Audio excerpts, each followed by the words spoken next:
आज की वीडियो में हम देखेंगे पाइथन में नेस्टेड लूप किस तरह से वर्क करते हैं। अगर आप नेस्टेड लूप का कंसेप्ट समझ जाओगे अच्छी तरह से तो जो पैटर्न्स बनते हैं स्टार के या नंबर्स के या अल्फाबेट्स के जो पैटर्न बनते हैं वो भी आप इजीली बना सकते हो। तो आज की वीडियो में हम ओनली बेसिक्स देखेंगे पैटर्न्स का, मतलब नेस्टेड लूप्स का। फिर नेक्स्ट वीडियोस में हम पैटर्न बनाना सीखेंगे और आज की वीडियो में भी हम सिंपल पैटर्न्स बनाना सीखेंगे, लाइक पिरामिड किस तरह से बनता है, ठीक है ना। तो सबसे पहले हम सिंपल लूप से स्टार्ट करते हैं। अगर हम एक फोर लूप की बात करें, सपोज मैंने यहाँ पे लिखा है फोर आई इन और यहाँ पे मैंने लिख दिया है रेंज और यहाँ लिखा है मैंने 3, ठीक है। अब आपको ये चीज तो क्लियर ही होगी कि एक जो सिंपल लूप, एक सिंगल लूप है, किस तरह से वर्क करता है, ठीक है। एक बार हम फिर से इस चीज को समझते हैं, ठीक है। तो सपोज मैंने यहाँ पे लिखा है फॉर आई इन रेंज 3। अब इस रेंज 3 का जो आउटपुट है वो क्या आएगा, तो इस रेंज 3 का जो आउटपुट आएगा वो कुछ इस तरह से आएगा। क्योंकि यहाँ पे मैंने स्टार्टिंग वैल्यू नहीं दी है तो स्टार्ट होगा 0 से, ठीक है। इसके बाद आएगा 1, क्योंकि मैंने स्टेप वैल्यू भी नहीं दी है तो इसमें 1 ही इंक्रीमेंट होगा, ओके। उसके बाद में क्या आएगा 2, क्योंकि आपको पता है कि अगर आपने यहाँ पे n दिया है तो ये लेस देन n तक चलता है। लेस देन n मतलब लेस देन 3 क्या हुआ, 2 हुआ, तो ये 2 तक चलेगा। तो एक तरह से ये लिस्ट क्या हो जाएगी, इंटरनली क्रिएट हो जाएगी, ठीक है। अब अगर आपको लूप की बॉडी स्टार्ट करनी है, आपने यहाँ पे क्या लगाया है, कॉलन लगाया है और आपने यहाँ पे क्या लिख दिया है, प्रिंट लिख दिया है। क्या लिख दिया है, प्रिंट लिख दिया है, आई लिख दिया है। तो ये वर्क किस तरह से करेगा, हमने बोला है फॉर आई इन रेंज 0 1 2। अगर हमने रेंज 3 बोला है मतलब हमने बोला है 0 1 2, मतलब आई जो है एक एक करके इन सभी को क्या करेगा, विजिट करेगा। हमें पाइथन में इटरेशन प्रोवाइड करने की जरूरत नहीं होती है। यहाँ पे बाय डिफॉल्ट ही पहले आई 0 को विजिट करेगा, देन 1 को विजिट करेगा, देन किसको विजिट करेगा, 2 को विजिट करेगा, ओके। सबसे पहले आई गया 0 के पास में, मतलब आई की वैल्यू क्या है, 0 है, ओके। अब हम इस बॉडी के अंदर आएंगे और आई प्रिंट हो जाएगा। आई प्रिंट होगा दैट इज 0 प्रिंट हो जाएगा, ठीक है। इसके बाद जो है आई, अब क्योंकि इस लूप की बॉडी में सिर्फ एक ही स्टेटमेंट है इसीलिए एक ही स्टेटमेंट एग्जीक्यूट हुआ, ओके। इसके बाद में हमारा आई जो है वो किसके पास में जाएगा, 1 के पास में जाएगा, मतलब 1 को विजिट करेगा, मतलब आई की वैल्यू हो गई 1। फिर हम इस बॉडी के अंदर आएंगे और क्या प्रिंट हो जाएगा, 1 प्रिंट हो जाएगा। नेक्स्ट लाइन में ही प्रिंट होगा, क्योंकि प्रिंट स्टेटमेंट क्या करता है, कोई भी लाइन कुछ भी प्रिंट करने के बाद कर्सर को नेक्स्ट लाइन में लेके आता है, इसीलिए जो डिस्प्ले है वो नेक्स्ट लाइन में आया है, ठीक है। इसके बाद में हमारा आई किसके पास गया है, 2 के पास में गया, मतलब 2 आई की वैल्यू हो गई 2, ठीक है। आई की वैल्यू हुई 2, तो अब क्या प्रिंट हो जाएगा, 2 प्रिंट हो जाएगा। अब क्या आई के पास कुछ है क्या विजिट करने के लिए, बिल्कुल भी नहीं है। तो अब हम इस लूप से बाहर आ जाएंगे, मतलब अब इस अलाइनमेंट में जो भी स्टेटमेंट्स होंगे वो क्या होंगे, एग्जीक्यूट होंगे, ठीक है। तो ये तो था हमारा सिंपल लूप, 1 लूप था। लेकिन अगर हम नेस्टेड लूप की बात करें, मतलब लूप इनसाइड लूप, ठीक है, तो अगर हम इसी लूप के अंदर एक और लूप लगाते हैं, ठीक है, मतलब आप क्या करोगे, इसकी जैसे ही हम कॉलन लगाएंगे, हम एंटर करेंगे, एक टैब इंट्रोड्यूस हो जाएगा, यहाँ पे आपको एक और फॉर लूप लगाना है, ठीक है। और यहाँ पे अगेन हमने क्या लिख दिया, फॉर जे इन रेंज, और अगेन मैंने क्या लिखा है, 3 ही लिखा है। क्या लिखा है, 3 ही लिखा है। अब इस लूप की बॉडी के अंदर हमारा क्या है, आई है, ठीक है। तो अब जो है ये वर्क किस तरह से करेगा ये हम देखते हैं, देन हम इसमें कुछ चेंजेस भी करेंगे, ठीक है। जैसे कि इस रेंज का जो आउटपुट था वो था 0 1 2, इसी तरह से रेंज 3 का जो आउटपुट आएगा वो भी क्या आएगा, 0 1 2 ही आएगा, ठीक है। अब हमें क्या करना है, देखो सबसे पहले हम इसको भूल जाओ, यहाँ पे जो कुछ भी है उसको आप भूल जाओ कि ये कुछ है, ठीक है। अब हम कहाँ पे आते हैं, वापस से इसको स्टार्ट करते हैं। आई की वैल्यू क्या है, 0 है, ठीक है। आई की वैल्यू क्या है, 0 है, ओके। इसके बाद में अब हम इस लूप की बॉडी के अंदर आएंगे। इस लूप की बॉडी के अंदर आए हम तो एक लूप स्टार्ट हो रहा है, दूसरा लूप, जिसको कौन हैंडल कर रहा है, जे हैंडल कर रहा है, ठीक है। तो जे की वैल्यू भी क्या हो गई, 0। कहने का मतलब ये है कि जे को भी इन तीनों को क्या करना है, एक एक करके विजिट करना है, ओके। जे की वैल्यू हो गई 0, तो जे की वैल्यू हुई 0। अब हम इस लूप के अंदर आएंगे, प्रिंट क्या हो रहा है, आई प्रिंट हो रहा है, ध्यान देना क्या प्रिंट हो रहा है, आई प्रिंट हो रहा है, ठीक है। आई की वैल्यू क्या है, आई की वैल्यू 0 है, तो 0 क्या हो जाएगा, प्रिंट हो जाएगा, ओके। इसके बाद कर्सर कहाँ आ जाएगा, नेक्स्ट लाइन में आएगा, ठीक है। इससे यहाँ कोई पैटर्न नहीं प्रिंट हो रहा है, लेकिन हम इसमें एक चेंज करेंगे जिससे पैटर्न प्रिंट होगा, ओके। इसके बाद में कर्सर यहाँ आ गया, ठीक है। आपको एक बात ध्यान रखनी है कि सबसे पहले जो इनर मोस्ट लूप है वो कंप्लीट होता है, फिर आउटर मोस्ट लूप कंप्लीट होता है, उसका नेक्स्ट इटरेशन होता है। अभी पहले जे इन सभी को विजिट कर लेगा, उसके बाद हमारा आई जो है 1 के पास जाएगा, आई का नेक्स्ट इटरेशन परफॉर्म होगा, ठीक है। अभी जे ने ओनली 0 को विजिट किया है, ठीक है ना। अब जे किसके पास जाएगा, 1 के पास जाएगा। जे 1 को विजिट कर रहा है, जे की वैल्यू हुई 1। फिर से हम अंदर आएंगे और क्या प्रिंट हो जाएगा, आई, मतलब कि 0 प्रिंट होगा, ओके। फिर से जे किसके पास जाएगा, 2 के पास जाएगा। जे 2 के पास गया, जे की वैल्यू हो गई 2, लेकिन अगेन प्रिंट क्या हो रहा है, आई प्रिंट हो रहा है, मतलब कि 0 प्रिंट हो रहा है, ठीक है। डिस्प्ले जो है अपने आप ही नेक्स्ट लाइन में आता जाएगा, ठीक है। इसके बाद में क्या हुआ, अब क्योंकि जे ने सभी को विजिट कर लिया है, तो अब हमारा मतलब ये वाला लूप क्या हो गया, फिनिश हो गया। ये वाला लूप क्या हो चुका है, खत्म हो चुका है, ठीक है। लेकिन हमारा आई ने अभी सभी को विजिट नहीं किया है, हमारे इस आई ने अभी सिर्फ 0 को ही विजिट किया है, ठीक है। तो अब हमारा जो आई है, हम देखो अभी इस लूप से बाहर आ चुके हैं, इस लूप से इसकी बॉडी के जो भी स्टेटमेंट थे वो एग्जीक्यूट हो गए। अब हम यहाँ आ चुके हैं, कहाँ आ चुके हैं, यहाँ पे, ठीक है। लेकिन अभी हम इस लूप से बाहर कब आएंगे, जब ये सारे विजिट हो चुके होंगे, ठीक है। तो अब हमारा आई जो है किसके पास जाएगा, 1 के पास जाएगा, ठीक है। तो आई की वैल्यू क्या हो गई, 1 हो गई। आई की वैल्यू क्या हो गई है, 1 हो गई है, ओके। इसके बाद में आई अभी 1 को विजिट कर रहा है, अब हम फिर इसकी बॉडी के अंदर आएंगे तो फिर से ये लूप क्या हो रहा है, स्टार्ट हो रहा है, फिर से ये लूप स्टार्ट हो रहा है। मतलब कि इस लूप को फिर से इन 3 वैल्यूज के लिए क्या करना है, काम करना है। पहले जब आई की वैल्यू 0 थी तो इसने इन 3 वैल्यूज के लिए काम किया। अब आई की वैल्यू 1 हो चुकी है तो फिर से इन 3 वैल्यूज के लिए इस लूप को क्या होना है, रन होना है, ठीक है। अगेन जे की वैल्यू क्या हो गई, 0 हो गई, क्या हो गई, 0 हो गई, ठीक है। फिर क्या प्रिंट हुआ, आई प्रिंट हुआ, जो कि क्या है, 1 है, ठीक है। फिर से जे की वैल्यू क्या हो जाएगी, 1 हो जाएगी, और फिर से क्या प्रिंट होगा, आई प्रिंट होगा, जो कि क्या है, 1 है।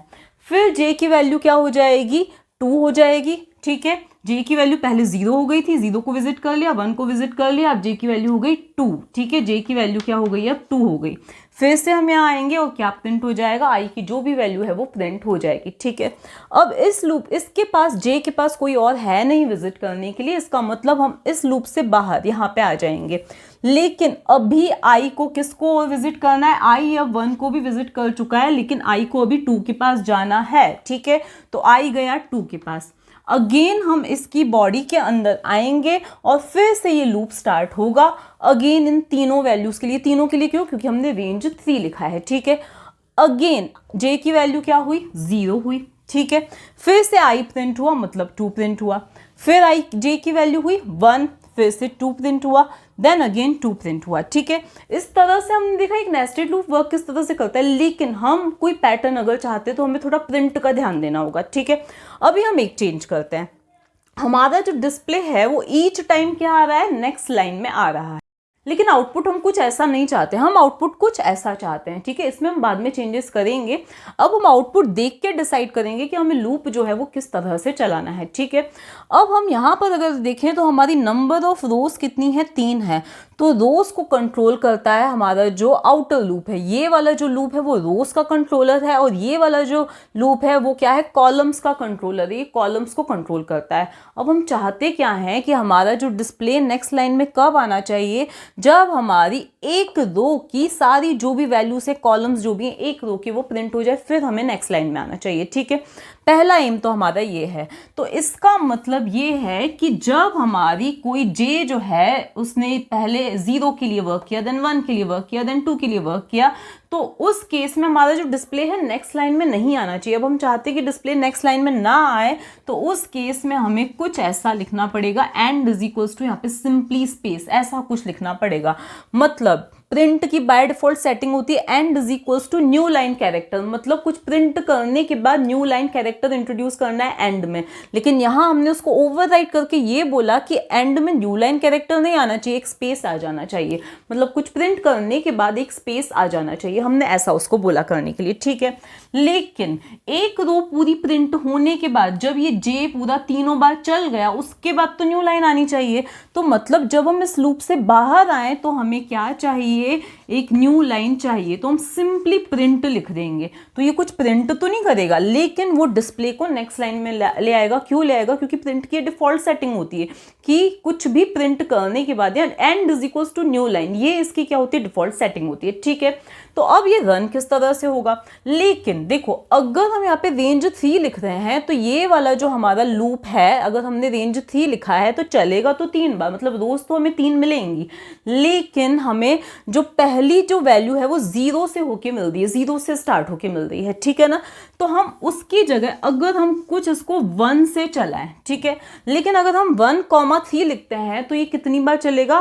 1 2 इतनी बार ही चलेगा। क्यों? क्योंकि अगर मैंने यहाँ पे लिख दिया है 1,3 तो रेंज 1,3 किस तरह से वर्क करता है? पहले 1 जनरेट हुआ और फिर क्या जनरेट हो जाएगा? 2 जनरेट हो जाएगा, क्योंकि ये लेस देन 3 तक चलेगा। तो इसके लिए मुझे यहाँ पे क्या लिखना पड़ेगा? 4 लिखना पड़ेगा। तो इस तरह से जो हमारी लिस्ट बनेगी इसके करस्पॉन्डिंग वो कुछ ऐसी बनेगी 1 2 3। ठीक है, तो ये रेंज इस तरह से वर्क करता है, इसीलिए इसके करस्पॉन्डिंग जो लिस्ट बनी है मैं यहाँ साइड में लिख देती हूँ, वो क्या बनी है? 1 2 3 बनी है। ओके, अब यहां पर अगर आप इसको नहीं भी चेंज करो तो कोई दिक्कत नहीं है, क्योंकि हम जे को तो प्रिंट करवा नहीं रहे हैं। ठीक है, तो अब हम इसको एक बार रन करके देखते हैं। तो सपोज अभी हमारी आई की वैल्यू क्या हुई? 1 हुई। ठीक है, और रेंज 3 का जो आउटपुट आएगा, देखो ये चीज यहाँ पे जो मैं लिख रही हूँ, मैं हैश करके लिख देती हूँ, ये इंटरनली जनरेट हुई है, ये आपको कोड में नहीं लिखना है।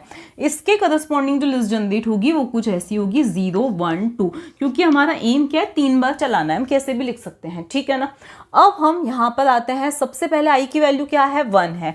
यहाँ पे मैंने साइड में लिख दिया आई की वैल्यू 1 है। ठीक है, मतलब आई अभी 1 को विजिट कर रहा है। आई अभी किसको विजिट कर रहा है? 1 को विजिट कर रहा है। ठीक है, अब हमारा ये लूप स्टार्ट हुआ। जे अभी किसके पास है? 0 के पास में है। जे किसको विजिट कर रहा है? 0 को विजिट कर रहा है। तो जे की वैल्यू क्या है? 0 है। ठीक है, प्रिंट आई, हम प्रिंट क्या करवा रहे हैं? आई की वैल्यू क्या है? 1 है, तो 1 प्रिंट हो जाएगा। लेकिन अब हमारा कर्सर नेक्स्ट लाइन में नहीं आएगा। क्यों? क्योंकि हमने लिखा है and is equals to space, तो सिंपली एक स्पेस इंट्रोड्यूस हो जाएगा। ठीक है, अब हमारा कर्सर यहाँ पर है। ओके, इसके बाद में देखो, हम इस लूप से बाहर यहाँ पे तभी आएंगे जब ये जे सभी को विजिट कर चुका होगा। अब जे किसके पास जाएगा? 1 के पास में जाएगा। जे गया 1 के पास में, फिर हम अंदर आएंगे, प्रिंट क्या होगा? आई, दैट इज 1 प्रिंट हो जाएगा। अब जे किसके पास गया? 2 को विजिट कर रहा है, फिर हम यहाँ पे आएंगे, आई की वैल्यू दैट इज 1 प्रिंट हो जाएगी। ठीक है, इसके बाद अब क्योंकि जे सभी को प्रिंट कर, मतलब सभी को एग्जीक्यूट कर चुका है, इन तीनों के को विजिट कर चुका है, तो अब हम इस लूप से बाहर, दैट इज यहाँ आ जाएंगे। तो यहाँ पर हमने क्या लिखा है? प्रिंट। कुछ प्रिंट तो नहीं होगा, लेकिन न्यू लाइन कैरेक्टर क्या हो जाएगा? इंट्रोड्यूस हो जाएगा। ठीक है, मतलब हमारा डिस्प्ले अब नेक्स्ट लाइन में आया। अब आई कहाँ पे गया है? 2 के पास गया है। आई कहाँ है? 2 के पास में है। ठीक है, 2 को विजिट कर रहा है। किसको विजिट कर रहा है? 2 को विजिट कर रहा है। फिर से ये लूप स्टार्ट हुआ। जे की वैल्यू क्या हुई? 0। यहाँ पे ये 3, ये लिखने का रीजन क्या है कि हम 3 बार चलाना चाह रहे हैं। कहने का मतलब ये है आई की हर एक वैल्यू के लिए हम इस लूप को 3 बार चलाना चाह रहे हैं, मतलब हर एक रो में 3 कॉलम्स प्रिंट होने चाहिए। ठीक है, इसीलिए हमने ऐसा लिखा। तो जब जे की वैल्यू हुई 1 तो फिर से क्या प्रिंट हो जाएगा? 2। फिर जे की वैल्यू हुई 0, 2 प्रिंट हुआ। जे की वैल्यू हुई 1, 2 प्रिंट हुआ। जे की वैल्यू हुई 2 प्रिंट हुआ। ठीक है, इसके बाद में फिर से हम लूप से बाहर आएंगे, कर्सर नेक्स्ट लाइन में आएगा, आई की वैल्यू क्या हो जाएगी? 3 हो जाएगी, और इसी तरह से 3 बार 3 प्रिंट हो जाएगा। यही अगर हम आउटपुट कुछ ऐसा चाहते 1 2 3 1 2 3 1 2 3, मतलब आप ऑब्जर्व क्या कर रहे हो कि इस केस में हर एक, यहाँ पे क्या हो रहा है? एक रो के लिए वैल्यू क्या है? फिक्स है। यहाँ पे आप देख रहे हो एक रो में हर एक कॉलम की वैल्यू चेंज हो रही है, और कॉलम का कंट्रोलर कौन है? जे। तो हमें आई की जगह यहाँ जे लिखना पड़ेगा। लेकिन अगर हम ऐसा करते हैं तो हमारा आउटपुट 0 से स्टार्ट होगा, 0 1 2 0 1 2 0 1 2। क्यों? क्योंकि हमने यहाँ रेंज 3 लिखा है। तो अगर हम ऐसा नहीं चाहते हैं तो हमारा जो चेंज होगा वो कुछ ऐसा होगा। क्या होगा? यहाँ पर हमें क्या लिखना पड़ेगा? रेंज 1, 4 लिखना पड़ेगा। तो उस केस में लूप चलेगा तो 3 बार, लेकिन लिस्ट क्या इसके करस्पॉन्डिंग जनरेट होगी? 1 2 3, जैसी कि यहाँ पर हुई थी। ठीक है,